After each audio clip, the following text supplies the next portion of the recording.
Baya Dea Tankayana Myatamaru Ayuthi Leso Moye Shiko Buzo Pumyo Man Shokorojado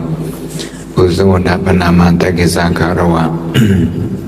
Mahagutu Gansina Paundo Chow Saute Dila Dana Sagi Parmi Gutu Manyo Nyeme Nizimboama Mimi Se Chanda Jang Amya Se Chanda Jang Chinkom Sito Buddha Yelela Lansing Mizimia Baribra Tiara Myako Limian Solo Kusa Tiausa Chinjan Juku Atop Nanja Pasi Soja Ambandi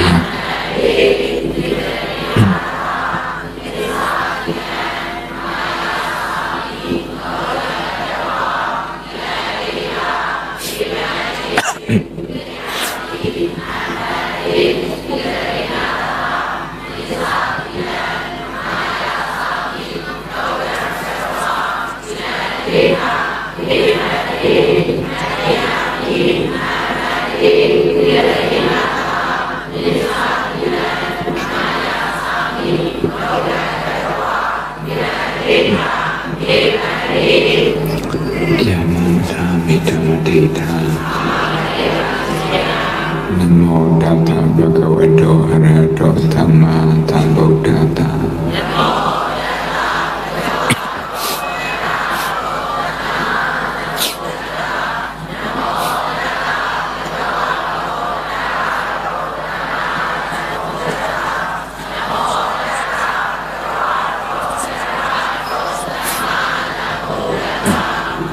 Buddhandrana Kisami Dhamandrana Kisami Tangandrana Kisami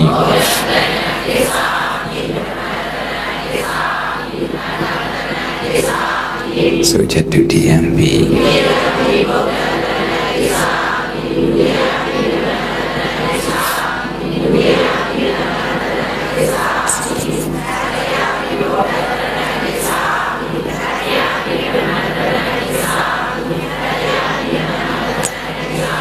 Udarana Kamanam Paribona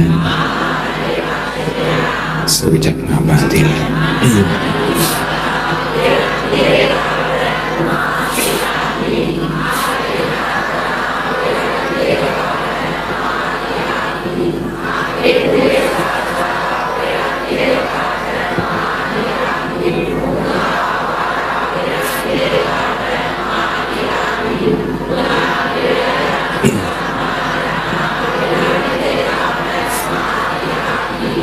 Apamantena Bambadeda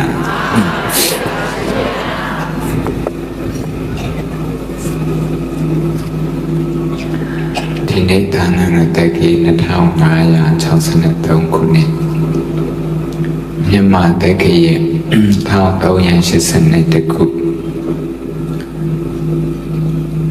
The Burelaza Doye Tenelami Hidaki Natao Nase January Nasane Konaye Yang Baidi Taji Tawi Mune Neta Nyun Yakwe Zaya Dukha La Mitasu Sanga Jimya Theravada Buddha Deya Ludo Tong Ye Jimbaya Ma Nao Sonya Nine Pumon Ho Chame Teya Aro Tình nghe để xây của sâu mà bà Tình nghe để xây của sâu mà bà rẻ đúng Aku thơ xây ở trong để Siri lại hôn này Thế nên aku được hông Mà khả nhiên để xây của sâu mà bà Mà nè dàn kênh mà At kênh tế để xây của sâu mà bà Tình nghe ra đó Tình nghe để xây của sâu mà bà đâu có gì vậy bạn Facebook, Internet cái này Nà này đã bị ta đi vô Cũng mà nà này đi bị mẹ Nào bái chào mà Nà mẹ thì nà bị ta đi vô Thì có gì vậy bạn Cô cái này về Cô có tí bị đến thì này Mà hộp bạn တင်ငယ်တဲ့စိတ်ကိုဆုံးမပါဆုံးမပါဆိုတဲ့နေရာမှာတင်ငယ်တဲ့စိတ်မထားနိုင်ဒီလိုပြောလို့မရဘူးတင်ငယ်တဲ့စိတ်ကသူ့ဟာသူအလိုလိုဖြစ်လာတာလူလောကထဲမှာနေရတာကိုယ့်ရဲ့စိတ်ကိုယ့်ဟာကိုယ်ယုံကြည်မှုရှိအောင်တစ်ဖက်ကလုပ်ရတယ်မိဘတွေလည်းဝိုင်းကူညီပေးရတယ်ဆရာသမားတွေလည်းဝိုင်းကူညီပေးရတယ်နိုင်ငံတော်ကလည်းပဲစနစ်တစ်ခုနဲ့ဝိုင်းပြီးတော့ကူညီပေးရတယ်ကိုယ့်ဟာကိုယ်ယုံကြည်အောင်ယုံကြည်စိတ်ရှိအောင်လုပ်တဲ့အခါမှာယုံကြည်စိတ်လွန်သွားပြီးတော့အမှန်တရားနဲ့ကင်းလွတ်ပြီး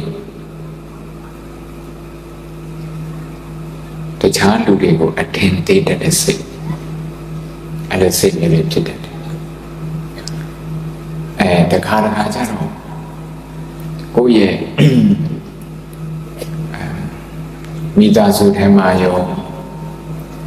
ကြောင်းတဲ့အခါမှာရော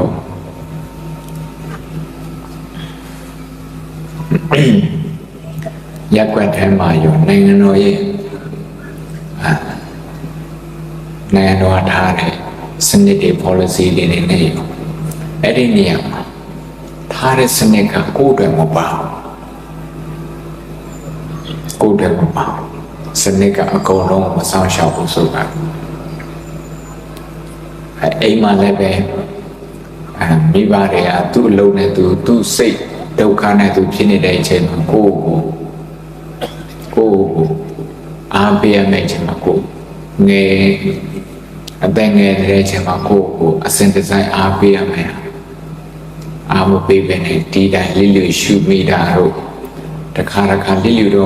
လိရှုတာတော့မဟုတ်ဘူးသူတို့စိတ်ထဲမှာစိတ်ညစ်နေတာစိတ်တိုးနေတာကိုယ်နဲ့မပတ်သက်ပဲမဲ့လည်းပဲကိုယ်တစ်ချက်ဆူလိုက်တာငေါက်လိုက်တာအဲ့ဒါမျိုးလေအဲ့ဒီလိုမိဘဆူခံရတယ်လို့ငေါက်ခံရတယ်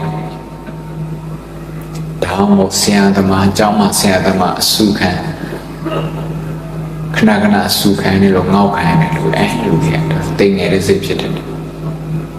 ဘာဖြစ်လို့ဒီတရားကိုရွေးပြီးတော့ဟောတာတော့ဆိုတော့လောကနိတိထဲမှာပါတယ်လောကနိတိဆိုပကံခေတ်မှာရေးရတော့မြတ်စွာဘုရားရဲ့တရားတော်လောကနိတိထဲမှာမှတ်သားစရာအများကြီးပါအများကြီးပါဒါပေမဲ့တခုကဘာတော့ဆိုအိုးလှအောင်အိုးကိုရိုက်ပြီးတော့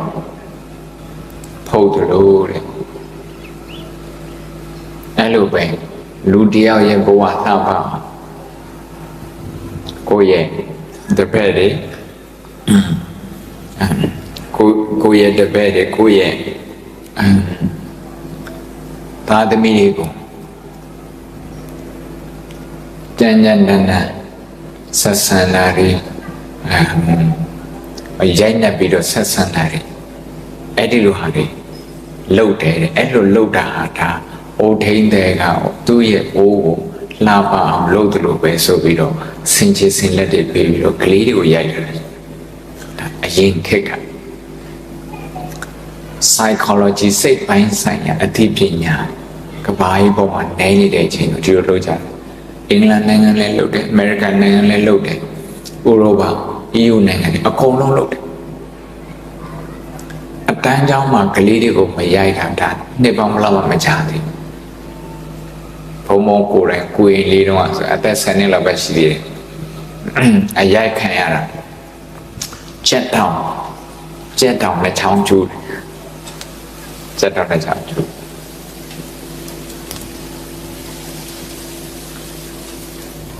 အဲ့လိုရိုက်တာလေတချို့ဆရာသမားတွေတချို့မိပါတယ်ပါပြောဆိုတော့လိမ္မာစေချင်လို့ရိုက်တာဆိုတော့စင်ချင်စင်နဲ့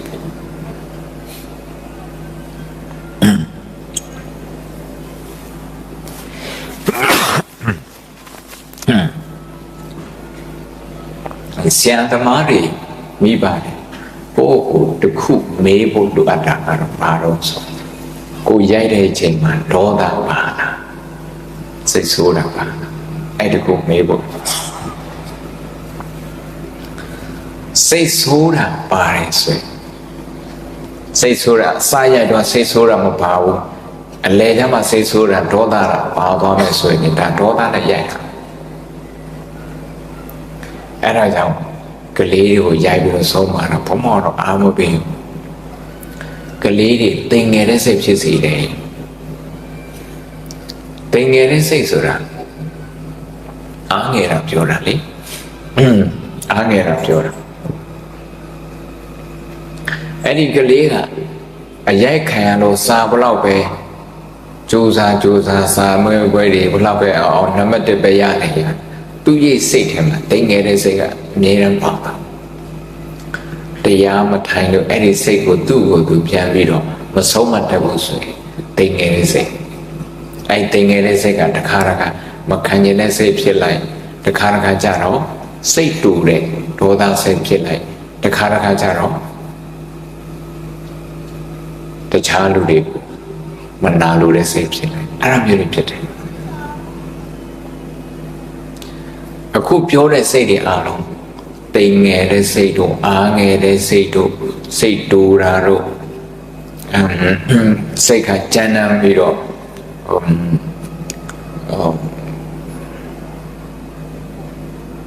စိတ်ကကြမ်းတမ်းပြီးတော့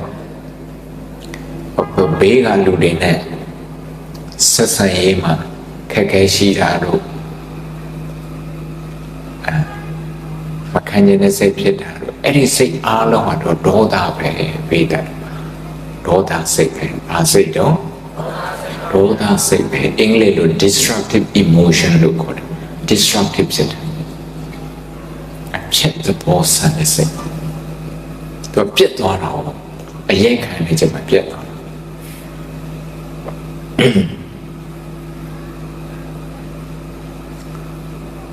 သူတွေနာတွေစိတ်ပိုင်းဆိုင်သူတွေနာတွေပို့ပြီးတော့အားကောင်းလာတဲ့ခုခေတ်ထောင်ထဲမှာထောင်သားတွေသူတို့ကျူးလွန်ခဲ့တဲ့ပြစ်မှုတွေနောက်ထပ်မကျူးလွန်အောင်ဆိုပြီးတော့သူတို့ကိုကြောက်အောင်သူတို့ကိုနှိပ်စက်တာတွေအဲ့ဒါတွေကအဲ့ဒီလူတွေနောက်တစ်ခါအဲ့ဒီမှုခင်းတွေကိုမကျူးလွန်အောင်မတားမြစ်နိုင်ဘူးမတားမြစ်နိုင် The general theory of criminology ဆိုတာအဲ့ဒီစာအုပ်လေးတွေမှာကမ္ဘာပေါ်မှာမှုခင်းအကြောင်းကိုလေ့လာတဲ့ပညာရှင်တွေအဲ့ဒါနဲ့ရေးတာ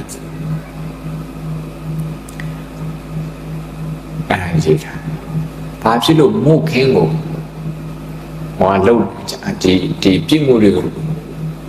ကျူးလွန်မိတော့ဥပမာအထူးသဖြင့်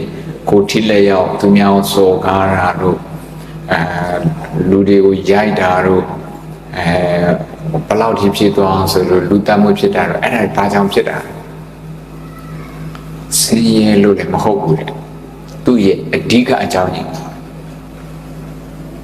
အများစုအဓိကအကြောင်းများဆိုဆင်းရဲလို့လည်းမဟုတ်ဘူးဘာကြောင့်ဖြစ်သွားတာတော့ဆိုတော့ကိုယ်စိတ်ကိုဒေါသကိုမထိန်နိုင်လို့လေတရားနာပဲ anger management အဲ့ဒါပြဿနာရှိတယ်အဲ့တော့တေးတဲ့ပုဂ္ဂိုလ်ကသူတေးတဲ့စိတ်ဖြစ်ပေါ်လာရင်သူကဒီတိုင်းမနေဘူးသူကိုသူတခြားလူနဲ့အမြဲတမ်းသွားပြီးတော့နိုင်ရှင်နေဆိုတဲ့နေရာမှာလည်းပဲ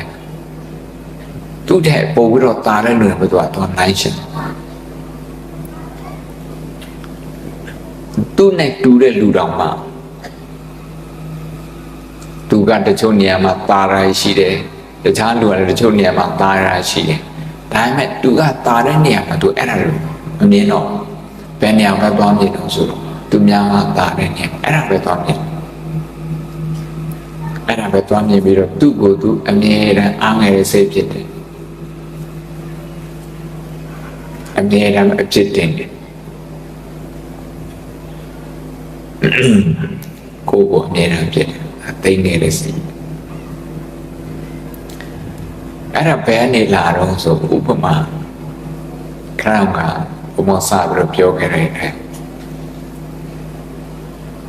မိသားစုထဲမှာမိဘတွေကကလေးတွေကိုဘယ်လိုဆုံးမမလဲ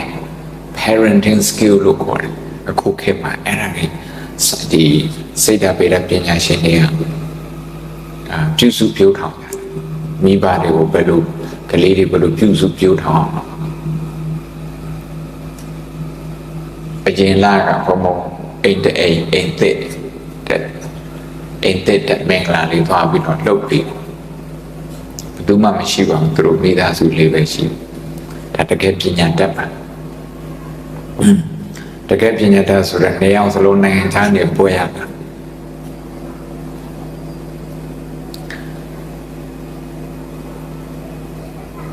ကိုပင်မလာတဲ့အခါမှာကိုယ့်ရဲ့ခန္ဓာကိုပင်မနေတယ်ဆိုတာကိုတတိမထားမိတဲ့အခါကျတော့ခန္ဓာကိုပင်မရဲ့စိတ်ကိုထိပြီးတော့စိတ်တူလွယ်လာပင်မလာတဲ့အခါမှာ9 မိနစ်10 မိနစ်အဲ့လိုအနာမယူပဲနဲ့ကိုယ့်ကိုဟန်ဆောင်ပြီးတော့အလုပ်တွေလုပ်အဲခံတယ်အလုပ်လုပ်တယ်အဲ့ဒါဖြစ်တချို့ကြတော့အလုပ်တော့မဟုတ်ဘူးဒီလိုဟုတ် Facebook တွေ telephone တွေနဲ့အများအားကြည့်နေပြီးတော့ချိန်ကုန်တယ်အဲ့ဒါလည်းပဲအင်အားတွေကုန်တာအဲ့လိုအင်အားတွေကုန်တာများရင်ပေတတ်လို့နားရခြင်းမရှိဘူးဆိုရင်ခန္ဓာကိုယ်ကအင်အားတွေမထောက်ပံ့ပေးနိုင်ရင်ကိုယ့်ရဲ့စိတ်ကလည်းပဲတူလွယ်ဘုံမောပြောတယ်သူတို့ကလေးလေးကတစ်နှစ်သားမှရှိတယ်ကိုယ်စိတ်ကိုထိန်းကြတော့ကိုယ်စိတ်ကိုယ့်ရဲ့အင်္ဂါကိုယ့်ရဲ့ဒေါသကိုထိန်းကြအဲ့ဒါနိုင်ကြမှာဘွဲရလာတယ်ဆိုပြီးတော့အဲ့ဒါဒီတရားထိုင်တာဒီဗုဒ္ဓတရားတော်နဲ့မဝေးစေနဲ့ဒါလိုအပ်တယ်ဘယ်နေရာလေးမှလိုအပ်တော့ဘုံဘုံပြောကြတယ်ကိုကပင်မလာပြီးတော့အနားမရတဲ့ချိန်မှာမနာတဲ့ချိန်မှာစိတ်တူလွယ်လာရင်လင်မယားချင်းတလောက်ချစ်တဲ့လင်မယားချင်းတော့မှတယောက်ကိုတယောက်မကျေနပ်မှုတွေအဆိုးမြင်သွားတာတယောက်ရဲ့အဖြစ်ကိုပဲတယောက်ကြည့်တာအဲ့လိုအချိန်မျိုးတွေရှိတတ်တယ်အဲ့လိုအချိန်မျိုးရှိရင်ဘာလုပ်လို့စကားပြောတဲ့နေရာမှာအတန်မြင့်ပြီးတော့ပြောတယ်ကလေးကတစ်နှစ်သားအဲ့လိုအရွယ်လေးလောက်ပဲရှိတယ်အမေနဲ့အဖေကတယောက်နဲ့တယောက်စကားပြောတာအတန်မြင့်ပြီးတော့အော်ဟစ်ပြီးတော့ပြောတယ်အော်ဟစ်ပြောတဲ့အခါမှာကလေးကထိတ်လန့်တော့တစ်နှစ်အရွယ်ကလေးတွေထိတ်လန့်တာနှစ်နှစ်သုံးနှစ်ဆိုပို့ပြီးတော့ထိတ်လန့်အဲ့ဒီလိုဖြစ်ရင်အဲ့ဒီကလေးကအားငယ်တဲ့ကြောက်စိတ်လေးဝင်သွားတာကြောက်စိတ်ဝင်သွားသူကြောက်စိတ်ဝင်သွားမှဒီကလေးကလည်းမသိဘူးမိဘကလည်းပဲဒီကလေးငယ်သေးတယ်ဘာမှမသိဘူးဆိုပြီးတော့ကလေးကြောက်စိတ်ဝင်သွားတာမသိ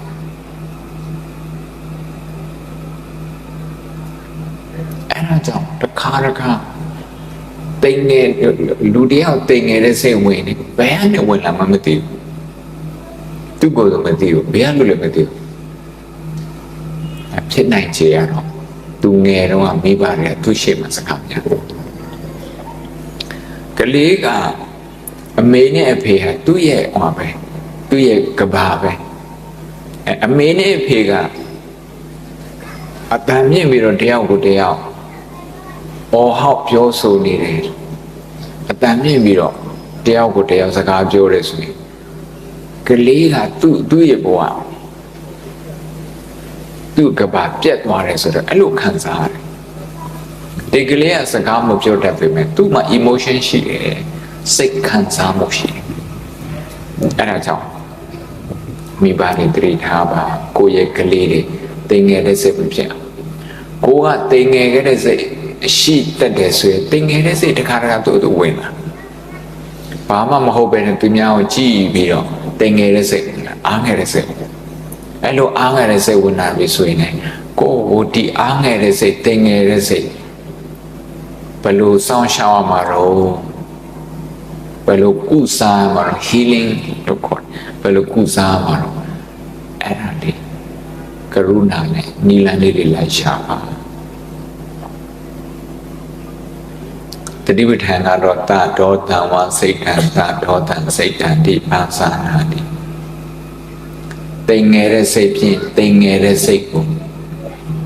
တီးလိုက်ပါတိမ်ငယ်တဲ့စိတ်ဖြစ်နေတယ်ဆိုတာတီးလိုက်အဲ့တိမ်ငယ်တဲ့စိတ်ထဲမှာငါမထည့်နဲ့ငါတိမ်ငယ်နေတယ်ဆိုပြီးတော့ငါမထည့်ပါနဲ့ဟောငါစိတ်ထဲမှာတိမ်ငယ်မှုဖြစ်နေတယ်တိမ်ငယ်တဲ့ခံစားမှုဖြစ်နေတယ်အဲ့ဒီလိုတတိယပုဂ္ဂိုလ်အနေနဲ့ခံစားကြည့်ပါလူကြီးတွေအနေနဲ့လုံနိုင်စွမ်းရှိတယ်လူငယ်ကလေးတွေကတော့မလုံနိုင်လူကြီးတွေကလုံအော်ဒါကိုတင်ငယ်တဲ့စိတ်လို့ခေါ်တယ်ရေးချင်းရေးထားလိုက်ဒါရီထဲမှာနှုတ်ပုတ်ထဲမှာရေးထားအော်ဘယ်နေ့မှတင်ငယ်တဲ့စိတ်လေးပေါ်လာတယ်ဖြစ်နိုင်ရင်တင်ငယ်တဲ့စိတ်လေးကိုကြည့်ပြီးလက်ခံပြီးရင်သူ့စီမှာစိတ်ကိုယ်အာယုံမထားနဲ့တော့ဘယ်မှာထားမှာတော့ဝင်နေထွက်လေစီပြန်ထားပါတစ်ချက်တော့ပဲဖြစ်ဝင်နေထွက်လေစီကိုစိတ်ပို့လိုက်မဟုတ်လည်းပဲဘေးကိုပို့လိုက်ဥမာဘုံမောရှိမှာပန်းရှိနေတယ်အတင်ငယ်တဲ့စိတ်ဖြစ်တယ်တင်ငယ်တဲ့စိတ်ဖြစ်နေတယ်ကိုယ်ရင်ထဲကိုကြည့်တင်ငယ်တဲ့စိတ်ဖြစ်တင်ငယ်တဲ့စိတ်ဖြစ်ရင်သူကနောက်ဆုတ်ချင်တာဒီစိတ်လူကြားထဲမတိုးချင်တော့ပြီးတော့ဘေးပတ်ဝန်းကျင်မှာရှိတဲ့တခြားလူတွေနဲ့လည်းပဲကိုယ်နဲ့ကတူတယ်လို့မယူဆတော့မတူတာပဲမတူဘူးလို့ပဲစိတ်ကသွားပြီးတော့မြင်အဲ့ဒါကြောင့်အဲ့ဒီလူတွေနဲ့ဆက်ဆံပြောဆိုနှုတ်ဆက်စကားပြောရမှာစိတ်ထဲမှာအားငယ်ပြီးတော့မဝုန်းမရဲဖြစ်ပြီးတော့နောက်ဆုတ်ချင် withdrawal symptoms နောက်ဆုတ်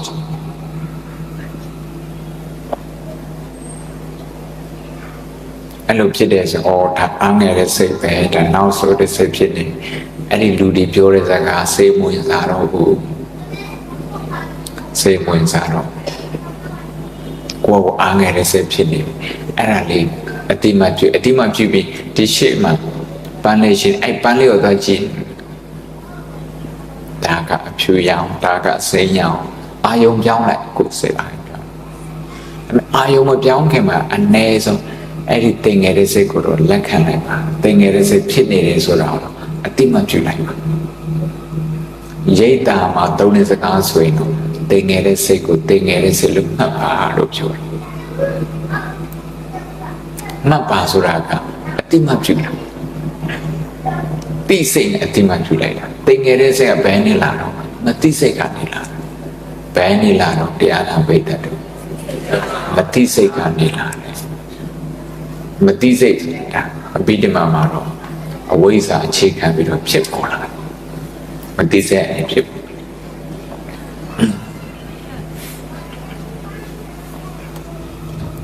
ဒါမိသားစုထဲမှာတတိထားဖို့ကလေးတွေတင်ငယ်တဲ့စိတ်မဖြစ်အောင်သူတို့ကိုအားပေးရမယ်နောက်ကလေးရှိမှစကားမများကြနဲ့မိသားစုလင်မယားတွေရမဖြစ်ကြနဲ့မောင်နှမတွေများနေလည်းပဲအထက်ကအကြီးတွေက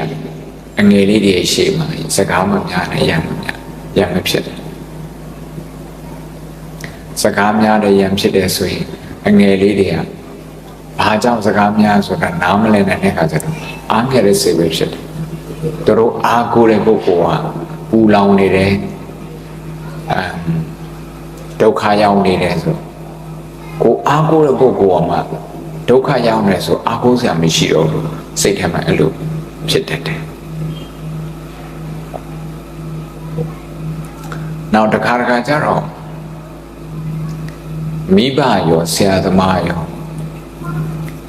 ရိုက်တာတော့မဟုတ်ဘူးဒါနဲ့အဆုံးမြင်ရတာရှိအဆုံးမြင်ရတာဆိုတာဒီချွင်းချက်တွေကိုပဲကြည့် chuyên chất đều vậy chứ chuyên chất thì chỉ bị rồi biểu ra mẹ à ta lên lô mía tu lô ya ra mà biểu lô mía ra vậy biểu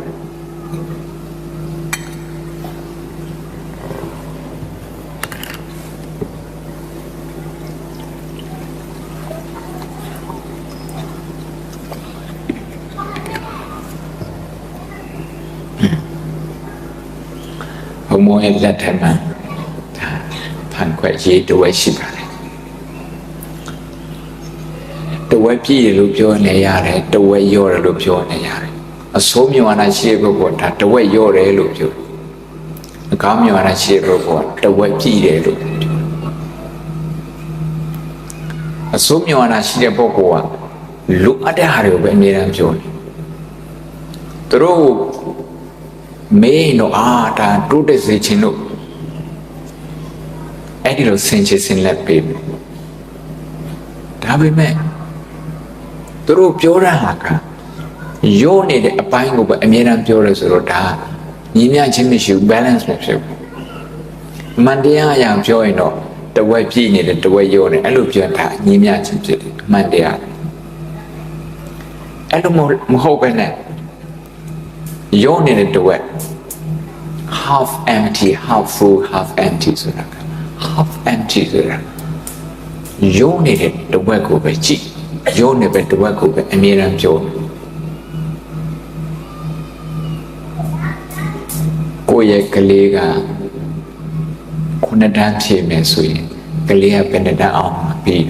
มูลละออกดีบีแต่ด้านนี้ชาวด้านเนี่ยคนนั้นได้ออกไปเป็น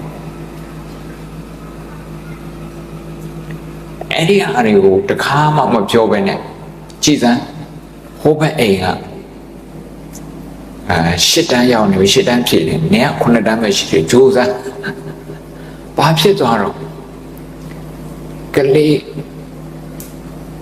तू မရသေးတဲ့ဟာ तू မလုံနိုင်သေးတဲ့ဟာ तू လက်ထက်မှာမရှိတဲ့အဲ့ဒီဟာကိုပဲကိုကသွားပြီးတော့ပြောတယ်မခံချအောင်ပြောတယ်နောက်ပိုင်းတော့ဘာဖြစ်လဲဆိုအနည်းတန်း negative ပြောရတာဆိုတော့ဒီကလေးက तू ဘဝထဲမှာ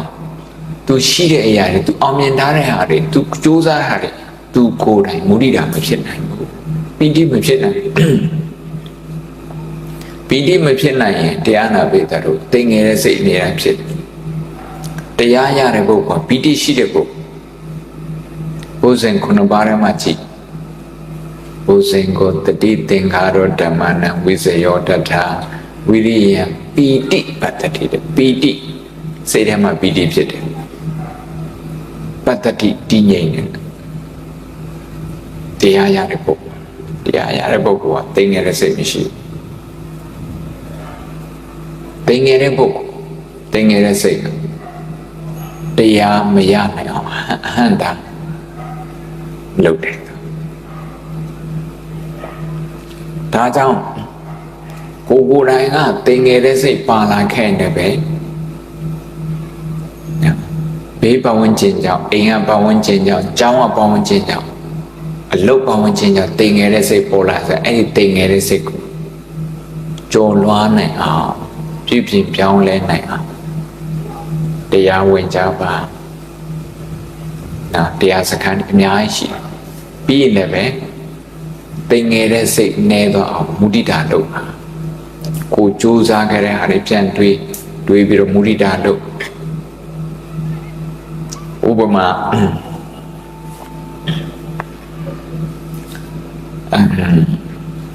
ဒီမေတ္တာညွှန်ရက်ခွက်က15ကျင်းမြောက်ရှိ15ကျင်းမြောက်အတွင်းမှာဒီဇေယဒုက္ခလမ်းထဲမှာနေတဲ့မိသားစုတွေအားလုံးဒီတရားဝဲဖြစ်မြောက်ရေးအတွက်အကုန်လုံးဝိုင်းပြီးတော့လုပ်တဲ့လူတွေချီကိုကျွမ်းကျင်ရကိုတတ်နိုင်ရအဲ့ဒီဘက်ကနေကိုရတဲ့ချိန်ဝိုင်းပြီးတော့လုပ်တယ်အဲ့ဒါလေးကိုပြန်တွေးငါဒီအဲ့ထဲမှာပါတယ်တချို့ကအလူငွေပါတယ်တချို့ကဝယ်ဝိဇ္ဇာပါတယ်တချို့စီယုံရေးမှာပါတယ်တချို့ကစီမံခန့်ခွဲရေးမှာပါတယ်အမျိုးမျိုးပေါ့ဒီလိုတရားပွဲကြီးကြီးဖြစ်နိုင်အောင်ဆိုတာဒါနဲတဲ့ကြိုးစားအားထုတ်မှုမဟုတ်ဘူး15ချိန်တော့ရှိတယ် အဲ့ဒီဟာကိုပြန်တွေးလို့ငါအဲ့ဒါလည်းပါတယ်ကိုယ့်ဟာကိုပြန်ပြီးတော့ပီတိဖြစ်မုဒိတာဖြစ်မဲ့ကိုယ့်ဟာကိုမုဒိတာဖြစ်ဒီဟာကမလုံလောက်သေးဘူးတင်ငယ်တဲ့စိတ်ဝင်နိုင်သေးတယ်ဒီလမ်းထဲမှာဇေယဒုက္ခလမ်းထဲမှာဒီမေတ္တာညွတ်ရက်ွက်တယ်ဒီ15ကျင့်စလုံးတရားပွဲဖြစ်အောင်ဆောင်ရွက်ခဲ့တဲ့ပုဂ္ဂိုလ်အဲ့ပုဂ္ဂိုလ်တွေအကြောင်းလိုက်တွေးတချို့ကလေးတွေဒါကတော့ကျူဆိုတဲ့နေရာမှာဓမ္မရကဆရာတော်ကျူဆိုတဲ့နေရာမှာတခါပဲကြာချနာပြင်ဆင်ပြီးတော့လာဆောက်တယ် မဲတဲ့ချက်အဲ့ဒါလေးကိုပြန်တွေးပြီးတော့ကိုယ့်ဟာကိုယ်ယူမုဒိတာဖြစ်နောက်တခြားလူတွေကိုယ်နဲ့အတူလုပ်တဲ့ပုဂ္ဂိုလ်တွေဒီရက်ွက်ထဲကလူသူတို့ရဲ့စေတနာသူတို့ရဲ့လှုပ်အားအဲ့ဒါတွေကိုတွေးပြီးတော့မုဒိတာဖြစ်ဒါတွေမကသေးဘူးတာမွေမြို့ထဲမှာတခြားရက်ွက်ကသူတို့တရားပွဲတွေလုပ်တယ်အဲ့ဒါလည်းပဲတွေးပြီးတော့မုဒိတာဖြစ်အဲ့ဒီလိုကိုယ့်ရဲ့မုဒိတာကိုချဲ့ပါမိမိကနေပြီးတော့မိသားစုလောဘောခံဘက်နောက်တခြားရက်ွက်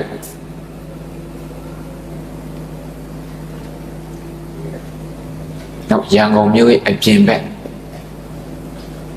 အဲ့ဒါကြည့်ပြီးတော့မုဒိတာဖြစ်တိမ်ငယ်တဲ့စိတ်ကအလိုလိုနေသွားမယ်မုဒိတာနဲ့သူ့ကိုတိမ်ငယ်တဲ့စိတ်ကိုအစားထိုးရတယ်တိမ်ငယ်တဲ့စိတ်ကြောင့်ပြန်ပြောရထပ်ပြီးတော့ပြောရသူတန်းကြောင်ရောက်ပါတဲ့အခါ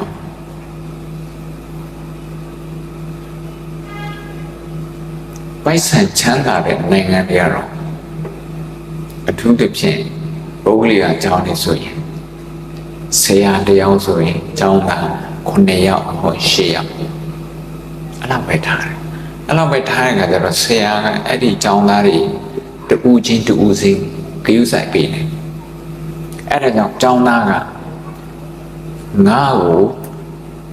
ဆရာကလစ်လျူရှုတဲ့ဂရုမစိုက်ဘူးဆိုတဲ့အဲ့လိုအားငယ်စိတ်မျိုးဖြစ်တော့အဖယ်ခံရတယ်အကျဉ်းခံရတယ်လစ်လျူရှုခံရတယ်ဆိုတဲ့စိတ်မျိုးဖြစ်တော့ဆရာကလည်းပဲ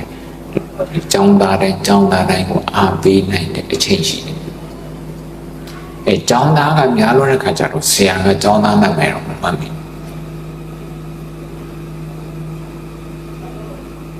ကျောင်းသား20မမေ့40ဆိုခက်သွားဘုံပရမဆိုတရားဝင်စာချဖွင့်ပြတဲ့အခါအသက်20ရဟန်းဖြစ်ခါစားလေးပုဂ္ဂိုလ်ဒါနမနိုင်မှာဒီအလတ်တန်းတဒန်းစာပါဠိတဒန်းစာပို့ချတယ်စာသင်္နာ85ပါးရှိတယ်နာမည်တော့ခုံမှန်ပြီဒါကြောင့်အဲ့ဒီထဲမှာတော်တဲ့တပားကတော့သူတော်မှာပေါ့သူကြိုးစားမှာနားလေကျန်တဲ့တဝက်ကျော်တော့ဘုံမောမှာသူတို့ကိုတပားစီ attention မပေးနိုင်တာကြည့်မဆိုင်တယ်အဲ့ဒါစနစ်ကသူတို့ကိုမဆောင်ရှောက်ဘူးအဲ့လိုစနစ်ကကိုယ့်ကိုမဆောင်ရှောက်ဘူးလို့အထင်ခံတဲ့ပုဂ္ဂိုလ်လည်းအားငယ်တယ်ဘေးရောက်သွားတာဟုတ်ဘေးရောက်သွားဒီတိုင်းမှာပဲဘုံဘုံတို့နိုင်ငံအနေနဲ့လည်းပဲဟိုရှိတဲ့နော်အစိုးရအဆက်ဆက်ဟိုမှာရန်ကုန်ကိုဦးစားပေးတဲ့ရန်ကုန်ထဲမှာလည်းပဲဟိုမှာတကုံတို့ဗဟန်းတို့ဒီမြို့ထဲဟိုဦးစားပေးမယ်နည်းနည်းအပြင်ရောက်တာတွေအဲ့ဒါအာယုံဆိုင်တာနည်းနည်းအားနေလာမယ်ရန်ကုန်အပြင်ဘက်ကိုရောက်သွားရင်တော့ပိုအားနေမယ်ဆိုရင်အဲ့ဒါ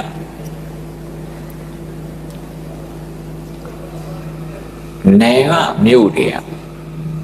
နေရာမြို့တွေကဘလို့ထင်မအောင်ဆိုအစိုးရကတို့အစိုးရကစီမံကိန်းတွေချမှတ်တဲ့နေရာမှာတို့အစိုးရစိတ်ထဲမှာမရှိဘူးအစိုးရရဲ့အာရုံထဲမှာတို့မပါဘူးတို့ကိုချမ်းသာတယ်အဲ့လိုခံစားအဲ့ဒါဆိုတင်ငယ်တဲ့စိတ်ဖြစ်သွားတယ်အဲ့ဒါမြို့ပေါ်မှာမြို့နယ်တိုင်းမှာမြို့ကိုပူဦးစားပေးပြီးတော့တောရလူတွေကိုတော်နဲ့ဦးစားမပေးဘူးလမ်းမဆက်သွယ်ရေးရလားမီးအိမ်လားအထက်တန်းကျောင်းလားကျမ်းမာရေးရဆေးပေးတဲ့နေရာတွေလားမြို့ထဲမှာပဲပို့ပြီးတော့ဦးစားပေးဒါစနစ်အရာအဲ့လိုဖြစ်တဲ့ခါကျတော့တောမှာနေတဲ့ပုဂ္ဂိုလ်တွေအားငယ်တာသိငယ်တာအဲ့တော့မြန်မာနိုင်ငံရဲ့လူအများစုကကျေးလက်ဒေသမှာနေဆိုရင်ကျေးလက်ဒေသမှာနေတဲ့ပုဂ္ဂိုလ်တွေမြို့ဝခရလူတွေကိုချီပြီးတော့သိငယ်တဲ့စိတ်ဒါတို့နိုင်ငံသားတွေပဲတို့နိုင်ငံသားအများစုသိငယ်တဲ့စိတ်ဖြစ်အောင်တို့စနစ်ကြီးကဒီလိုဖြစ်နေတယ်ဒါစဉ်းစားစရာမကောင်းဘူးလားစဉ်းစားစရာကောင်းစဉ်းစားစရာကောင်း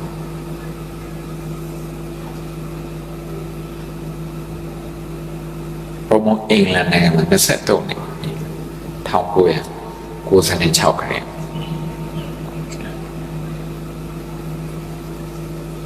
သူကတော့ပြောင်းပြန်တောမှာနေတဲ့လူကတထေးမြို့ထဲမှာနေတဲ့လူကဆင်းရဲတယ်မြို့ထဲမှာနေတဲ့လူကအိမ်ကြီးငားနေတာတွေရှိတယ်နေလို့နေစားတွေရှိတယ်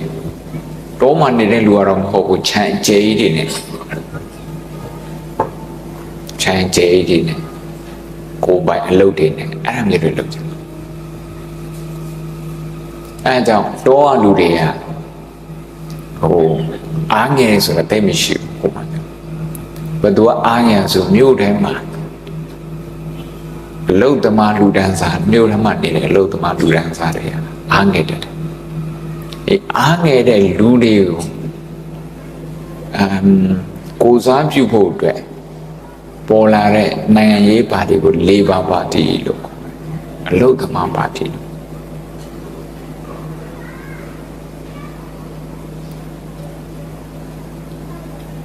လူအစင်နဲ့မငြိမ်မမှုကြောင့်ဖြစ်ပေါ်လာတယ်ကွန်မြူနစ်ဝါဒဘာကြောင့်ပေါ်လာတာလဲအနေခံရတဲ့လူတွေစနစ်ကမဆောင်ရှောက်တဲ့ပုဂ္ဂိုလ်တွေစနစ်ထဲကနေလွတ်သွားတဲ့လူတွေစနစ်ကလိလူရှုတဲ့ပုဂ္ဂိုလ်တွေတချို့နိုင်ငံကြတော့အဲ့ဒါတွေမကောက်ဘယင်းတွေကနိုင်ကိုနိုင်သေးတယ်တမင်တဲ့ကိုနှိမ့်တယ်အဲ့လိုဖြစ်တဲ့အတွက်ကြောင့်မို့လို့အနေခံတဲ့ပုဂ္ဂိုလ်တွေကထားကြွစူပူပြီးတော့ဖြစ်ပေါ်လာတဲ့စနစ်ကိုကွန်မြူနစ်စနစ်ခေါ်တာဒေါသတဲ့သူပိုက်ဆံရှိတဲ့လူတွေကြီးပွားတဲ့လူတွေပေါ်မှာမနာလိုမုန်းတာဒေါသစိတ်အဲ့ဒီဒေါသမျိုးကိုအိတ်တာလို့ခေါ်တယ်မနာလိုဝန်တိုမှုလို့ခေါ်တယ် jealousy အိတ်တာဆိုတာကပရသပတိနံဥတုယနာလက္ခဏာသူတို့ဘာလက်ထမ်းမှာရှိတဲ့ပြည်စုံမှုသူတို့ဘာရဲ့အောင်မြင်မှုသူတို့ဘာရဲ့စီးစိမ်ဥစ္စာသူတို့ဘာရဲ့အဆင့်တန်းအဲ့ဒါကိုမကြည့်ရတာလက်မခံနိုင်ဝိရိဒမဖြစ်နိုင်အဲ့ဒါအိတ်တာဒါကြောင့်ဘုံမို့လို့အဘိဓမ္မာထဲမှာမနာလိုတဲ့စိတ်ကိုဒေါသထဲမှာထည့်ဒေါသအိတ်တာမစ္စရိယခိုးစားဆိုပြီးတော့အဲ့ဒီအုပ်စုထဲမှာ၄ယောက်ပါခေါင်းဆောင်ကြီးကဒေါသအဲ့ဒီအနေဖြစ်ပေါ်လာတာကအိတ်တာဆိုတာတခြားလူရဲ့ပစ္စည်းတခြားလူပြည်စုံမှုတခြားလူတွေရဲ့ကောင်းစားမှုအဲ့ဒါကိုကြည့်ပြီးတော့အလိုလိုနေနဲ့ကိုယ်မှစိတ်ဆင်းရဲတယ်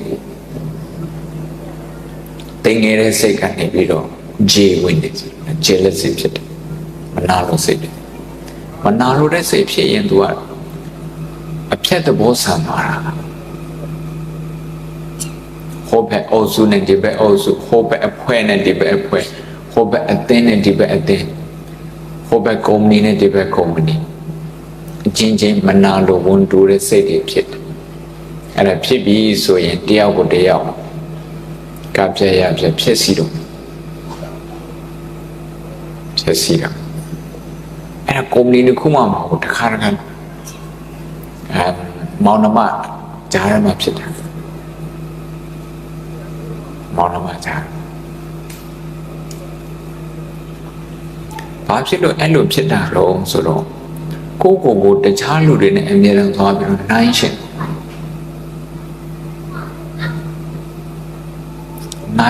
တာမလိုအပ်တဲ့အပိုအလုပ်တွေပါနိုင်ရှင်မိဘတွေကသားသမီးတွေကိုဘာဖြစ်လို့တခြားလူတွေနဲ့သွားနိုင်ရှင်ဆိုမခံကျင်တဲ့စိတ်ဖြစ်အောင်လုပ်တယ်မခံကျင်တဲ့စိတ်နဲ့ကြိုးစားစေချင်တယ်အမှန်တော့ကြိုးစားစေကြိုးစားအောင်လုပ်တယ်ဆိုတဲ့ရွေချက်အဲ့ဒီရွေချက်ရဖို့အတွက်ဘာနည်းကိုအသုံးပြုလို့ဘာ instrument အသုံးပြုလို့ဆိုတော့မခံကျင်တဲ့စိတ်ဖြစ်အောင်လုပ်ပြလိုက်တယ်မခံကျင်တဲ့စိတ်ကဒါနည်းပြုဟာပုံစံမျိုးပါအဲ့ဒီဟာကိုအသုံးပြုမခံကျင်တဲ့စိတ်ကအကျင့်ပါသွားတာမခံကျင်တဲ့စိတ်အကျင့်ပါမခံကျင်တဲ့စိတ်နဲ့ကိုပြိုင်ဘက်လို့ထင်တဲ့လူနဲ့အမြဲတမ်းသွားပြိုင်ဖြစ်ရင်ကိုကတာတဲ့အခါမှာစိတ်ထဲမှာကြည်နူးလိုက်တခြားလူကကိုလောက်မတော်တာကိုဟာကိုကြည်နူးနေတယ်ဒါကအရန်ကိုမြင့်မြတ်တဲ့စိတ်မဟုတ်ပါဘူးတခြားလူကိုပြိုင်တဲ့လူကကိုယ့်ထက်တာသွားတဲ့အချိန်မှာတခါလည်းမကြည်မချမ်းတွေဖြစ်မခံကျင်တဲ့စိတ်တွေဖြစ်တိမ်ငယ်တဲ့စိတ်တွေဖြစ်အားငယ်တဲ့စိတ်တွေဖြစ်တယ်အဲ့ဒါကို inferiority complex အနောက်တိုင်းစကားကြည့်ပါနာသူရဲ့မာနတောင်းတယုံတာဒီဟောမာနလို့လူတွေမမြင်ကြဘူးမာနဆိုတာတခါလဲလူတယောက်ကသူ့ကိုယ်သူထင်ကြီးပြီးတော့သူရှိတာလေးနဲ့သူရတဲ့ရန်ထူးလေးနဲ့သူရှိတဲ့ပိုက်ဆံနဲ့သူသိတဲ့အတိုင်းဝိုင်းနဲ့အဲ့ဒါကိုအစွဲပြုပြီးတော့ထောင်လွှားတာအဲ့ဒါကိုမာနကြီးတယ်လို့ပြင်မှာလို့ဒါပေမဲ့ဗုဒ္ဓတရားတော့ဗုဒ္ဓစိတ်ပညာထဲမှာကတော့တိမ်ငယ်တဲ့ပုဂ္ဂိုလ်လည်းမာနကြီးတယ်လို့ဒီမာနကိုဟိနမန်တဲ့ inferiority complex ဟိနမန်ကြီးတယ်မန်ကြီးတာကအထက်ထောင်လွှားပြီးကြီးတာတခုနောက်တစ်ခုကအောက်ရှိုးပြီးတော့ကြီးတာတခုနှစ်ခုဆိုတော့မာနဆိုတာကသူထောင်လွှားတယ်လို့အဓိပ္ပာယ်မရဘူးပါဠိစကားမာနဆိုတာကနိုင်ရှင်တယ်လို့အဓိပ္ပာယ်ရမာနေတိနိုင်ရှင်မှာတော့အဲ့ဒီရလက်တွေပဲရတော့မှာနောက်တစ်ခုရှိသေးတယ်နိုင်ရှင်တဲ့အခါမှာသူနဲ့ကိုနဲ့တူနေတယ်ဆိုရင်တူတူပဲငါဘာကျူးဆိုင်စရာလို့ဆိုဟိုဘက်ကလို့ကြိုးစားတာအောင်မြင်တာကိုဝုန်းမသားနိုင်သူ့ကိုကြည့်ပြီးတော့ကိုယ်စိတ်ထဲမှာပျော်နိုင်မှာမပျော်နိုင်ကိုလည်းကြည့်ပြီးတော့မုဒိတာဖြစ်ရမှာမဖြစ်နိုင်ဘူးပျော်နိုင်ပါရဲ့နဲ့ပျော်ဖို့မေးနေကြဘာဖြစ်လို့လဲဆိုတော့တရားနဲ့တရားနိုင်ရှင်ခြင်းဆိုတဲ့အပိုလုပ်တွေရှောက်ပြီးတော့လုံးနေလို့ပြောဖို့မေးတယ်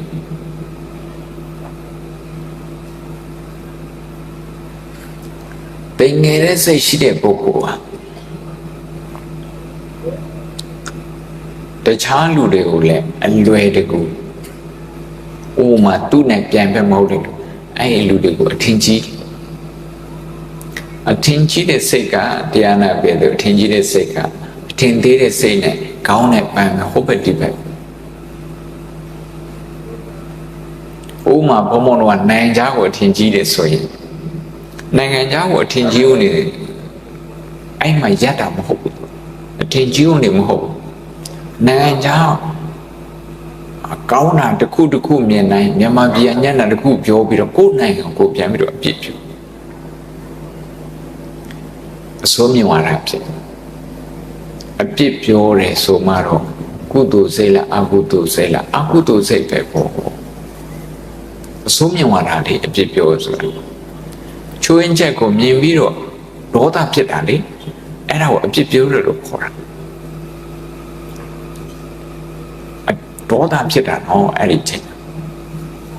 ချွေးချက်ကိုမြင်ဘာဖြစ်ရမှာတော့ကရုဏာဖြစ်ရမယ်ဘာဖြစ်ရမှာတော့ကရုဏာဖြစ်ရမယ်ကရုဏာဆိုတာဘာပြောတာတော့ကရုဏာက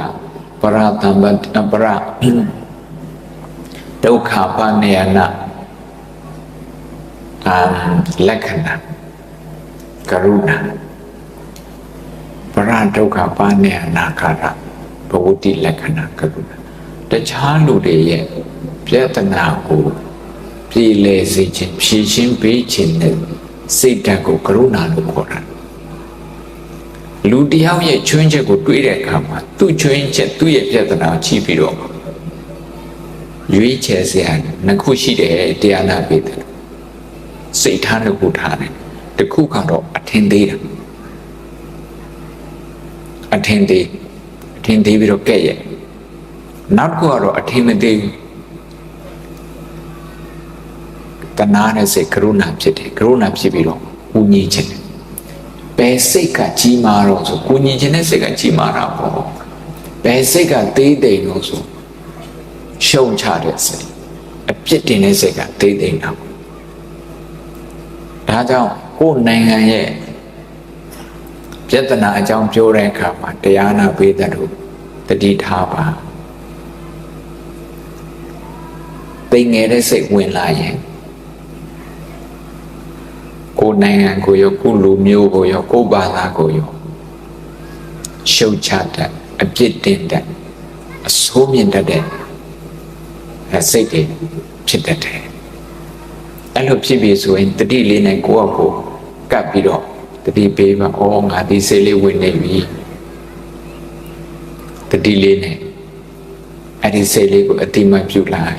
ပြီးရင်ကိုယ့်ဟာကိုပြန်ပြီးတော့မုဒိတာကရုဏာဖြစ်လိုက်ကိုယ့်ဟာကိုပြန်ပြီးတော့တဏှာဩငါဒီစိတ်နစ်ဆက်ခံရနိုင်သေးတယ်နစ်ဆက်ခံရတယ်အဲ့လိုပဲ Facebook တွေမှာမြန်မာပြည်ကြောင်းတက်ပြီးတော့မကောင်းကြောင်းပြောတဲ့လူတွေဒေါနဲ့မောနဲ့အားရပါရရှုတ်ချတယ်အဲ့ဒါအများကြီးရှိတယ်အဲ့လိုဖြစ်တယ်ဆိုရင်အဲ့ဒီအရေးသားကိုဒေါသနဲ့ရေးတယ်လို့မှတ်ထားဒေါသနဲ့ရေးတယ်ဘာကြောင့်အဲ့လိုရေးတာလို့ဆိုတိမ်ငယ်တဲ့စိတ်ဝင်လို့အားငယ်တဲ့စိတ်ဝင်လို့အားငယ်တဲ့စိတ်ကဒေါသပဲဒါလေးတစ်ချက်လေးတော့မှတ်ထားဒေါသအားငယ်တဲ့စိတ်ကဒေါသပဲတိမ်ငယ်တဲ့စိတ်ကဒေါသပဲဒါလေးမှတ်ထားတိမ်ငယ်တဲ့စိတ်ဝင်လာပြီဆိုရင်ကိုယ်စီမှာရှိတဲ့ပစ္စည်းဥစ္စာလည်းပဲတခြားလူတွေနဲ့မျှဝေပြီးမသုံးချင်ဘူးဥပမာဝင်ငွေအများကြီးရှိတယ်ဒါပေမဲ့တိမ်ငယ်တဲ့စိတ်ရှိနေတယ်ဘသူကငါ့နဲ့ပို့ပြီးတော့ဖိုင်ဆိုင်ရှိတဲ့တိမ်ငယ်တဲ့စိတ်ဖြစ်နေဒီလိုဆိုရင်ဒီလူကသူပေးရမယ့်ခွန်သူမပေးချင်ဘူးအခွန်ပေးပြီဆိုရင်လည်းအဲ့ဒီခွန်ကနှမျိုး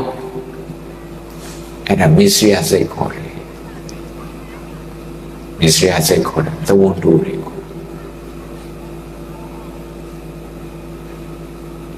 အဲ့ဒီမစ္စရိယစိတ်ကလည်းဒေါသပဲတဲ့ဒေါသအိတ်တာမစ္စရိယကကိုယ့်ပစ္စည်းကိုကြည့်ပြီးတော့သဝန္တူတာအားငယ်တဲ့ပုဂ္ဂိုလ်ကသူ့မှာရှိတဲ့ပစ္စည်းတခြားလူတွေနဲ့မျှပြီးတော့မသုံးနိုင်တခြားလူရဲ့ဒီပစ္စည်းဥစ္စာကိုကြည့်ပြီးတော့လည်းပဲသူကအားငယ်တဲ့စိတ်လိုဖြစ်တယ်အဲ့ဒါကြောင့်သူ့မှာဘလောက်ပဲရှိဘ လောက်ပဲချမ်းသာဘလောက်ပဲမီလီယံနဲ့ဘီလီယံနဲ့ဖြစ်နေပါစေသူ့မှာအားငယ်တဲ့စိတ်အများကြီးဖြစ်တယ်အဲ့ဒီလိုစိတ်ရှိတဲ့ပုဂ္ဂိုလ်ဟာတဲ့ worry and anxiety စိတ်ဖိစီးမှုတွေစိုးရိမ်သောကတွေအမြဲတမ်းစိုးရိမ်နေတဲ့စိတ်တွေမစိုးရိမ်တဲ့ဘယ်နဲ့စိုးရိမ်နေတာလဲအဲ့ဒါတွေဖြစ်တယ်အဲ့ဒါကိုကုတ်စားလို့ခေါ်အလွယ်တကူနောင်တရတယ်ဒါကြောင့်ဒီအုပ်စုထဲမှာ၄ခုရှိတယ်ဂျာဂုနာဝရှိအမေရိမှာမလေးလာဘူးတဲ့ပုဂ္ဂိုလ်တွေပါဠိလိုလိုက်ဆိုနိုင်အောင်ဒေါသ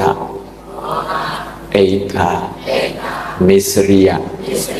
ကုတ်ကုတ်စားဒေါသအိဒါမစ္စရိယကုတ်ကုတ်စားဒေါသအိဒါ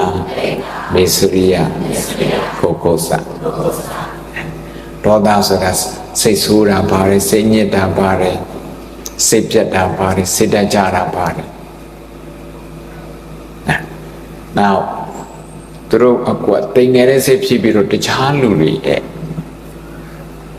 ပစ္စည်းဥစ္စာကိုသွားပြီးတော့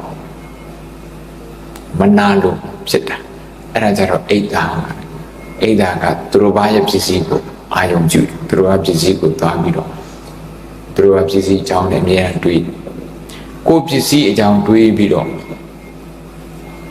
တဝန်တိုးတာနှမျောတာအဲ့ဒါမစ္စရိယအဲ့ဒီအကျင့်တွေကြောင့်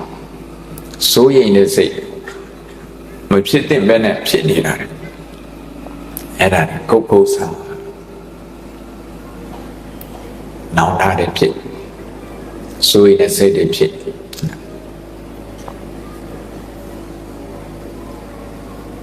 ဒီနေညာတိမ်ငယ်တဲ့စိတ်အကြောင်းပြောတာပြည့်စုံတာတော့မပြည့်စုံဘူးဒါပေမဲ့ဒီလောက်ဆိုရင်တော်တော်လေးနားလည်တော့ဘုံမှာရှေ့ဆက်ပြီးတော့ကျန်တဲ့အချိန်လေး9မိနစ်10မိနစ်တည်းမှာဘာလုပ်ချင်သူရဲ့ဖြည့်ဆည်းလေးပေးချင်ဖြည့်ဆည်းလေးပေးချင်ဒါကတော့မုဒိတာပါပဲစာမေးပွဲဖြေမဲ့ကျောင်းသားကျောင်းသူလေးတွေ9တန်းဖြေမဲ့ကလေးစဉ်သူကမူလာတန်းနဲ့အောင်ခဲ့ပြီ1တန်းအောင်ခဲ့ပြီ2တန်းအောင်ခဲ့ပြီ3တန်းအောင်4တန်းအောင်ခဲ့ပြီ9နှစ်တော့အောင်ခဲ့အဲ့ဒါလေးတွေပြန်တွေးပါ1တန်းတော့ဘယ်လိုကြိုးစားတယ်2တန်းတော့ဘယ်လိုကြိုးစားတယ်အိမ်ပြန်ရောက်ရင်အောင်လက်မှတ်တွေပြန်ကြည့်လိုက်ဘုရားပါ10တန်းဖြေမဲ့ကလေးရတယ်ပဲမူလာတန်းရဲ့နောက်1တန်းနဲ့9တန်းရဲ့10နှစ်အောင်ခဲ့ပြီအခုစနစ်တဲ့ KG နဲ့ဆိုတော့12နှစ်တောင်ဖြစ်အဲ့ဒါလေးပြန်တွေးကြိုးစားပြီးတော့ကျူရှင်တွေသွားတာကြောင်ပါတာအိမ်မှာစံကြက်တာအဲ့ဒါတွေးပြီးတော့ကိုယ့်အကိုဂုံယူပါဂုံယူတဲ့နေရာမှာကိုယ့်ကိုတယောက်လည်းဂုံမယူနဲ့တော့ကိုအဲ့ဒီရတဲ့အောင်နိုင်အောင်ကိုမိဘကထောက်ပံ့တာတယ်မိဘကအရင်အောင်လို့မိဘကအရင်ကြိုးစားလို့ကိုဒါတွေကိုအောင်နိုင်တာကြိုးစားနိုင်ဒါကြောင့်ကိုယ့်ရဲ့ကြိုးစားမှုဟာကိုမိဘရဲ့ကြိုးစားမှုနဲ့ဆက်ဆက်တယ်ဒါတခုတည်းလားမဟုတ်သေးဘူးထပ်ချက်လိုက်ကိုမူတည်တာကျောင်းသွားတာကိုဆရာမတွေကျောင်းဆရာမတွေကျူရှင်ဆရာမသူတို့လည်းကြိုးစားလို့သူတို့လည်းပဲကိုယ်သင်ပေးလို့သူတို့လည်းအောင်မြင်လို့ဒါကြောင့်ကိုယ်အောင်မြင်နိုင်တာအဲ့လိုတွေ့ပြီးတော့ကိုယ်ကိုကုံယူပါဟုတ်ကောမိဘတွေအနေနဲ့လည်းပဲကိုယ့်အကိုအဲ့လိုပဲငယ်ကလေးကစပြီးတော့ကိုယ်ကြိုးစားခဲ့တာတွေပညာရေးကကြိုးစားတာတွေနောက်ပြီးတော့လုပ်ငန်းခွင်မှာကိုကြိုးစားတယ်အဲ့ဒါတွေပြန်တွေးပါကောင်းတာတွေပဲပြန်တွေးကိုကြိုးစားတဲ့အောင်မြင်တာတွေအဲ့ဒါတွေတွေးအကောင်းတွေပဲတွေးပြီးတော့မုဒိတာဖြစ်ပါ မုဒိတာဖြစ်မှာ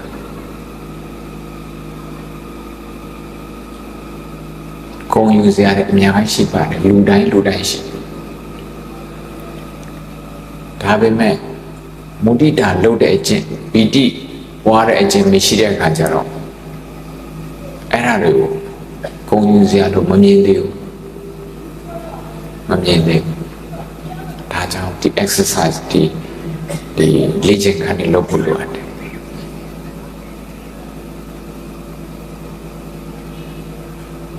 ကျောင်းသားကျောင်းသူတွေဆိုင်ဝဲဖြည့်ပြီးဆိုရင်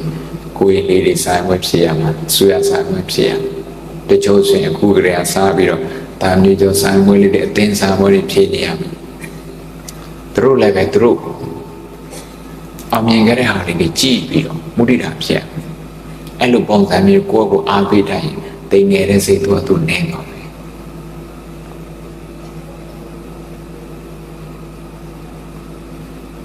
ကျောင်းသားတွေဘုံမှုစီရောက်လာတဲ့အခါမှာရှင်ပြတပြည့်တော့အရာဆိုရင်စိတ်တွေများတယ်တခါတခါကြက်ထားတဲ့စာတော့မှကိုမေ့ဘယ်လိုလုပ်ကောင်းမှာဘုံမှုပေးတဲ့နေ့ကစာကြက်တော့မယ် revision လုပ်ရမယ်ဆိုရင်ဥပမာ10ပုတ်ကြက်မယ်ကိုတပုတ်ပဲရသေးတယ်ဆိုအဲ့ဒီတပုတ်ကိုရပြီးသားတပုတ်ကိုအရင်ကြည့်ပါသူ့ကိုအနည်းဆုံး10မိနစ်2မိနစ်အချိန်ပေးပြီးတော့သူ့ကိုကြည့်ဒါရပြီးကြုံမသွားနဲ့သူ့ကိုကြည့်တဲ့အခါမှာကြည်ကြောင်းအရာဒါမှသိပြီးဒါလည်းဒီကိုသိတဲ့အရာနဲ့စတာသိတဲ့အရာကိုအုံမြင့်လုပ်ပြီးတော့အပေါ်ကိုတက်အဲ့ဒီတိတိပိဒါအရာကိုကြည့်ရင်စိတ်ကအားရှိပြီးတော့တည်ငြိမ်တဲ့အခါကျတော့ရှေ့ပိုင်းကအုံနောက်ကလှုပ်လှုပ်တယ် hippocampus အဲ့ဒီအလှုပ်လှုပ်အဲ့ဒီရှေ့ကအုံနောက်လှုပ်အဲ့လိုမဟုတ်ပဲနဲ့ကိုမသိသေးတဲ့အရာကိုသွားပြီးတော့ကြည့်ရင်တော့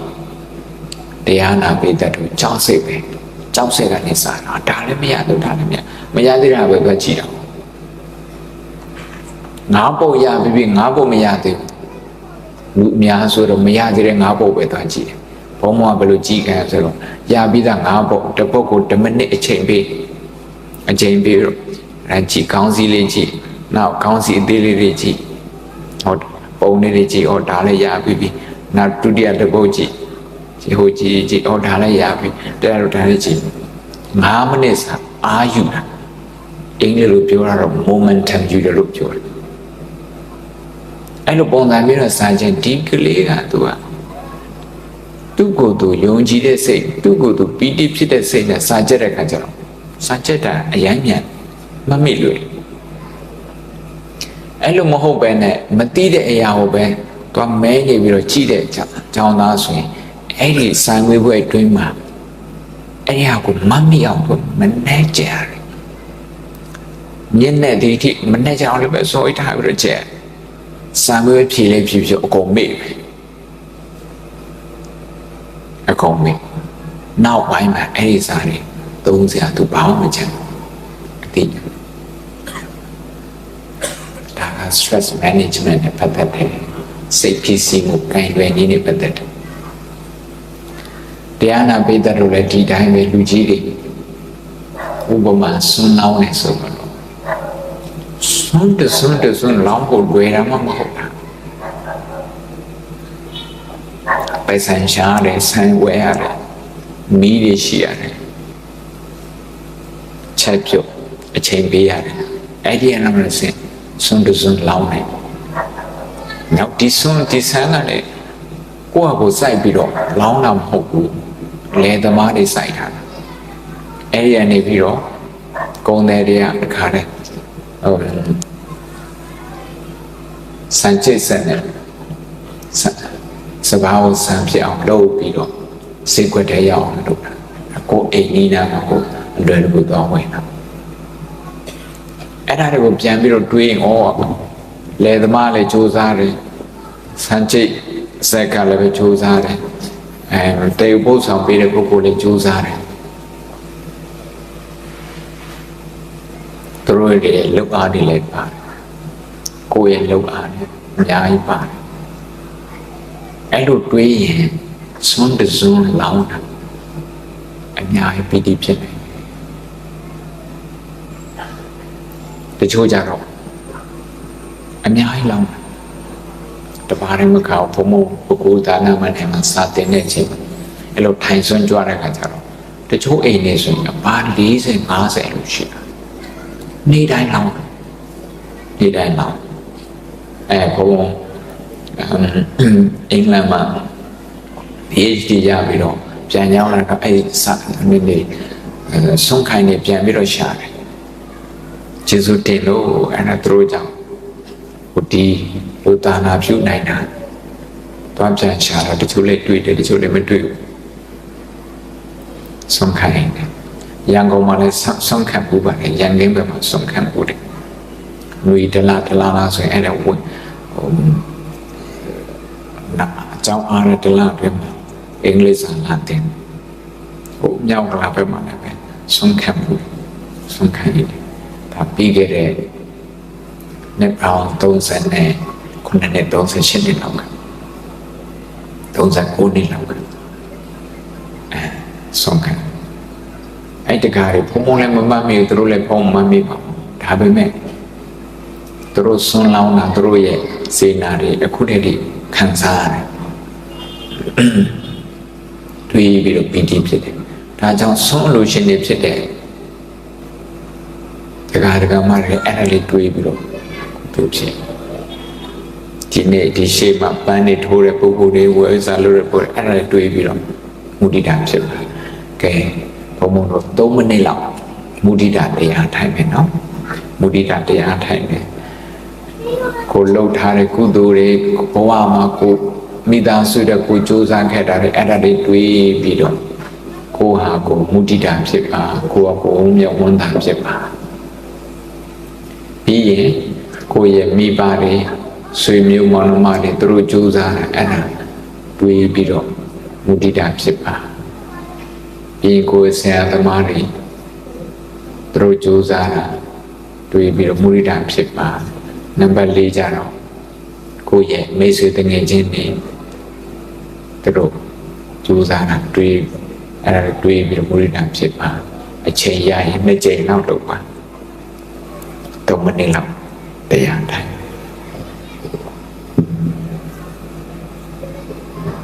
ဝင်လေထွက်လေချချနာနာရှိရှိပါမုဒိတာလုပ်နေတဲ့အချိန်မှာဝင်လေထွက်လေချချနာနာရှိရှိပါ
နဲ့ပြပါပြီတော့မနေပြပါဒီလိုမုဒိတာလောက်တာလွယ်လွယ်ကူကူလုံးနေတယ်ကိုယ်မှာမုဒိတာလုံးဖို့အတွက်အကြောင်းတရားနဲ့အကုန်လုံးပြည့်စုံအကုန်လုံးပြည့်စုံအကုန်လုံးကြိုးစားတဲ့လူတွေကြီးပဲကြိုးစားကိုယ်အတိုင်းတာနဲ့ကိုယ်ကြိုးစားလူတွေကြီးအဲဒါ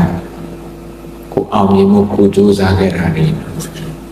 အဲ့ဒါကိုပြန်တွေးပြီးတော့မုဒိတာခဏနာပွားပေးပါမနဲ့အိယာနေနိုးလာပြီမထားသေးဘူး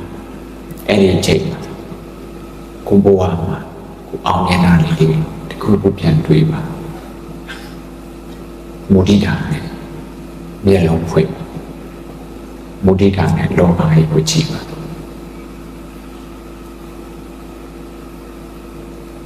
အလုတ်အဒီမနဲ့စားထမင်းစားပြီးအလုတ်သွားတော့မယ်ဆိုရင်အလုတ်ဒီကိုလုတ်တဲ့လုပ်ငန်းမှာကိုပါလိဆောင်ရွက်ခဲ့တယ်ဒီအလုတ်ရအောင်ကိုပါတယ်လုတ်တာပဲအဲ့လိုကောင်းတဲ့ဟာကိုရဲ့ပြန်ပြီးမုဒိတာဖြစ်ပါ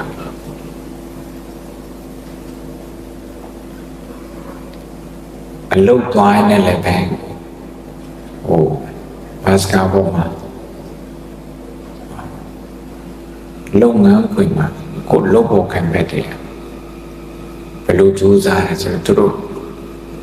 လှုပ်ဆောင်ပြီးစီအောင်လှုပ်ဆောင်ခဲ့တဲ့အလုပ်တွေအဲ့လုပ်တွေအကြောင်းတွေးပါအဲ့လိုတွေးရဆိုရင်တဦးနဲ့တဦးလေးစားမှုရှိတယ်အဲ့တဦးနဲ့တဦးလေးစားတဲ့စိတ်နဲ့စကားပြောရင်သူကလေးလေးနဲ့ဆွေးနွေးလို့ရတယ်တဘောမတူညီတဲ့အကြောင်းအရာလည်းမဆွေးနွေးလို့ရလေးစားတဲ့စိတ်နဲ့ဆွေးနွေးတာဟုတ်လေးစားတဲ့စိတ်ကမရှိဘူးလေးစားတဲ့စိတ်ကပါနေတယ်ဆိုရင်တော့စကားပြောတဲ့နေရာမှာတော်တော်တတိထားအောက်ကွယ်မှာဆိုအတာမုဒိတာလူဦးနဲ့တူအစိကစိတ်မေတ္တာများစေနောက်ဆုံးမှာဒီမုဒိတာတွေပွားများလာတာကြာလာတဲ့အခါ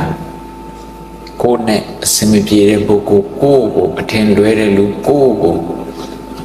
ဝေဖန်မှုတဲ့လူကိုယ့်ကိုအင်းပြောဖူးတဲ့လူအဲ့ဒီလူတွေရဲ့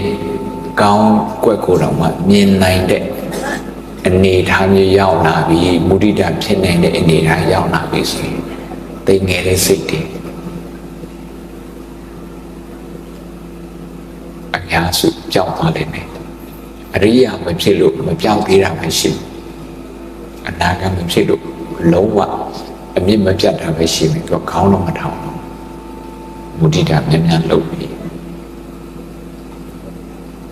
မုဒိတာဖြစ်နေတခြားလူတွေကိုလည်းပဲအထင်ကြီးဖို့မလိုတော့သူတို့အောင်မြင်နေဆိုမုဒိတာဖြစ်လာဒါကုသိုလ်စိတ်နေတာအထင်ကြီးတယ်ဆိုရင်သူရှိတဲ့ဟာကိုရခြင်းနဲ့ဆိုတော့လောဘစိတ်နဲ့အထင်ကြီးတာဖြစ်ခြင်းဖြစ်နေအကုသိုလ်စိတ်မုဒိတာတည်ရည်ကြီးပါတယ်ဒါကြောင့်သိငယ်တဲ့စိတ်ကိုဆုံးမပါဆိုတာကတတိဝိဓာန်တရားနဲ့ mindfulness လို့ခေါ်တယ်ကိုခဲ့ပါတော့အဲ့ဒါတိတ်ကိုနားလည်သိငယ်တဲ့စိတ်ကိုသိငယ်တဲ့စိတ်မှသိအောင်လုပ်သိငယ်တဲ့စိတ်ကိုသိငယ်တဲ့စိတ်မှမသိဘူးဆိုရင်ဘာနဲ့တူတော့ဆိုဘုံဘုံဓမ္မပဒတွေကစာပိုက်လေးတစ်ပိုက်ဖတ်ပြမယ်တပြေကံဆရာတော်ကြီးဘာသာပြန်ထားတယ်မြတ်စွာဘုရားဟောတဲ့ပါဠိအရင်ဖတ်ပြမယ်မာဝမိညိထာဘာပတ္တနာမန္တအာဂမိတတိဥဒပိန္ဒုနိဗ္ဗာတိနဥဒကုံဘောပိပုရတိဘာလောပုရတိပါပတ္တထောကံပိအာစီနေအတိပ္ပယ်ကသိငယ်တဲ့စိတ်ကိုနဲတယ်ခဏပဲဖြစ်တယ်ဆိုပြီးတော့အထင်မသေးနဲ့တစ်ဆက်ကြာလာတယ်ရေလိုပဲအိုးပြည့်သွားတယ်အလားတူပါပဲတဲ့သိငယ်တဲ့စိတ်ကိုလည်းပဲ အဲ့တင်ငယ်စိတ်ကဒီနေ့တစ်ချိန်ဒီနေ့နှစ်ချိန်အဲ့လိုဖြစ်တယ်ဆိုရင်နောက်ပိုင်းကျတော့တင်ငယ်တဲ့စိတ်ကိုယ့်ကိုအကုန်လုံးလွှမ်းသွားလိမ့်မယ် The law of little things လို့ခေါ်တယ်တင်ငယ်တဲ့အရာများရဲ့နိယာမလို့အဲ့ဒါလေးကိုမြန်မာလိုဒီနေတရားဖတ်ပြမယ်နော်ပါဠိနဲ့မြန်မာယောဂနေတရားဖတ်တာဆရာတော်ကြီးကိုကွန်ပျူတာနေနဲ့ပူဇော်တဲ့နေနဲ့လိုက်ပါတယ်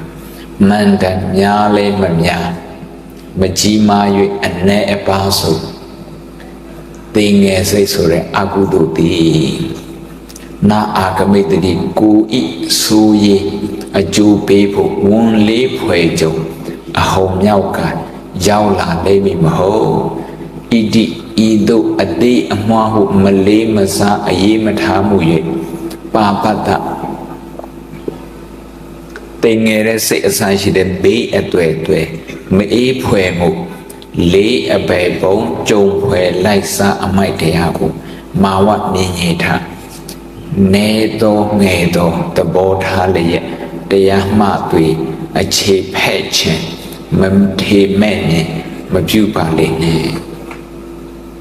တင်ငယ်တဲ့စိတ်ကိုတင်းငယ်ဆိုပြီးတော့မထေမဲ့နဲ့မလုပ်နဲ့ဥဒ္ဒပိန္တုနိပါဒေနာအိမ်မိုးချီလျှောက်ရေတလျှောက်မှအောက်သို့ကျလျက်တစ်ဆက်ပြီးရင်တစ်ဆက်ပင်ဟုသက်ဝင်ရောက်ချီရေပေါက်တွေအကြများသဖြင့်ဥဒ္ဒကုံဘောပိအချီနှီးပေရေမရှိသည့်ပဂတိအနေမျိုးရေအိုးကြီးပင်တော်လဲပုရတိနှခမ်းထက်သို့ရှမ်းတက်ဖြိုဝေအခြေထိကြရေပြည့်ရပါပေ၏ဘာလို့ကိုအပြုကံအမှုမှန်လားမမှန်လားဟုမခွဲခြားခြင်းမမြင်တတ်စွာလူပါလာသည်ထောကံပြီးအပြစ်မများမကြီးမားဖို့နေပါအောင်ကြံရွယ်အတန်ငယ်တော်လဲအာစီနံတို့အဝိဇ္ဇာကပိတ်ကမှောင်စီအနီးနီးဖြင့်စီဘူးခဲ့ယူအမျိုးများကတိုးပွားလာသည်ရှိတော်ပါပတ္တကိုဘေးကိုတံကိုသာခံဖို့ဖန်လာပေါင်းစုမကောင်းမှုဖြင့်ဥရတိလေလာနေမှလဲပွားလာတွေများ၍တနေ့တရွေသာပြည်လာရပေတော့တည်းတဲ့ဓာတုခေါ်လိုက်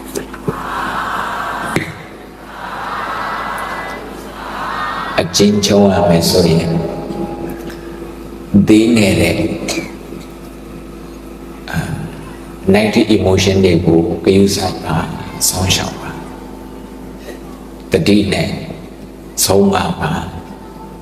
ကရုဏာ